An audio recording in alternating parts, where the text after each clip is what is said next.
Hello everyone, welcome back to the channel. So आज हामी question number 13 गर्न जाँदैछौँ। क्वेसन नम्बर 13 को ए जो हामीलाई एक्जाममा भन्दाखेरि 2 मार्क्सको सोध्छ। ओके, सो यसको हाम्रो भन्दाखेरि दुईवटा जर्नल इन्ट्री हुन्छ।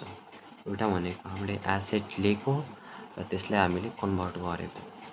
सो हामीले आज यहाँबाट 13 को ए गर्न जाँदैछौँ र यसमा हामीले के सोधेको छ भन्दाखेरि a company took over the following asset at an agreed price of Rs 11 lakh, machinery 8 lakh, furniture 2 lakh.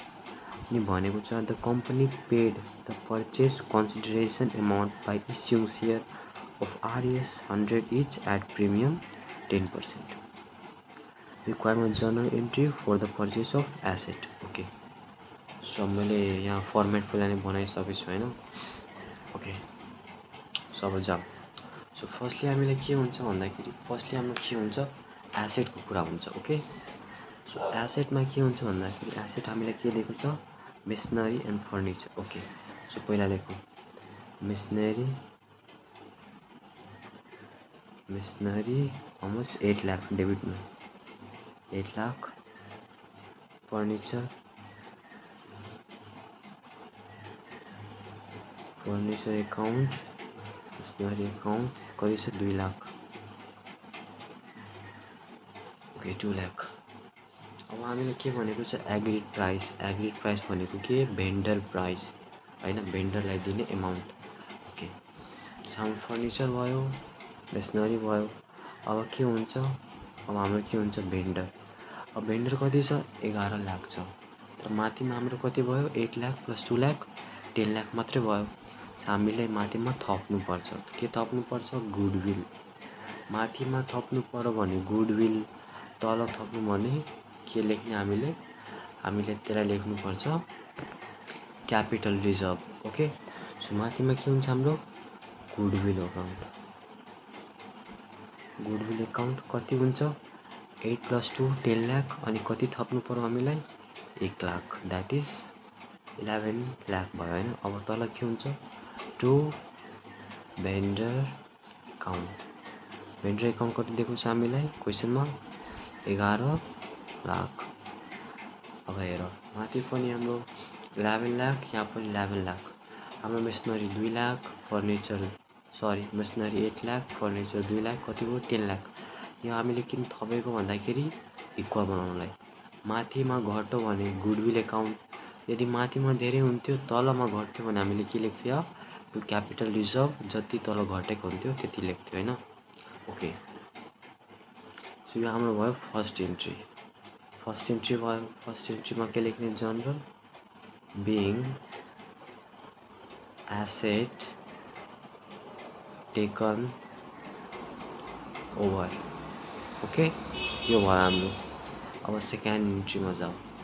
अब सेकेन्ड इन्ट्रीमा के गर्ने भेन्डर यहाँ के छ क्रेडिट छ। अब यहाँ के गर्ने सिधा डेबिट गरिदिने भेन्डर एकाउन्ट कति छ भेन्डर एकाउन्ट 11 लाख। अब टु क्यापिटल रिजर्भ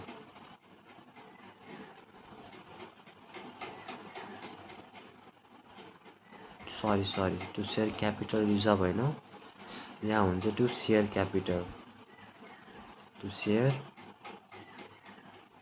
क्यापिटलमा जहिले पनि के जान्छ पार भ्यालु जान्छ। पार भ्यालु कति छ 100। ओके, यहाँ कति आयो 100। अब सेयर त दिएकै छैन हामीलाई। ओके, त्यो सेयर दिएको छैन भने हामीले सेयर के गर्नु पर्यो, अब हामीले सेयर निकाल्नु पर्यो। ओके, त्यो सेयर निकाल्नलाई मैले के गरेँ यहाँ हेरौँ हाम्रो कतिमा इस्यु भएको छ 100 प्लस 10% प्रिमियम 10% अफ 100 10, सो कति भयो 110 भयो, भ्यालु भयो। अब हाम्रो एभरेज प्राइस कति छ 11 लाख। 11 1 2 3 4 5 डिभाइड बाई कति छ हाम्रो प्रिमियम जोडेर 110, हाम्रो कति आयो 10,000। अब 10,000 के हाम्रो यो हाम्रो 10,000 भनेको सेयर भयो 10,000। यो हाम्रो कति हुन्छ हाम्रो हुन्छ 10 लाख। हाम्रो कति भयो 10 लाख भयो। अब 1 लाख तो डिफ्रेन्स देखिरहेको छ यहाँ। त्यो डिफ्रेन्स कहाँ जान्छ? हाम्रो डिफ्रेन्स केमा देखिन्छ? प्रिमियममा देखिन्छ। To share premium, to share premium कति छ हाम्रो? सेयर्स हाम्रो 10,000। ओके, अब प्रिमियम कति छ? 10% अफ 100। 10% अफ 100 कति हुन्छ हाम्रो? That is 10। यो कति आयो हाम्रो? यो हाम्रो आयो 1 लाख। हेरौँ त, 11 लाख, 10 लाख प्लस 1 लाख 11 लाख। यो कति भयो? तल पनि हाम्रो सक्यो। Being issue of share to vendor. Okay, हाम्रो एन्सर कहाँ छ? हाम्रो एन्सर दिएको छ यहाँ के? गुडविल। गुडविलमा कति? 1 लाख।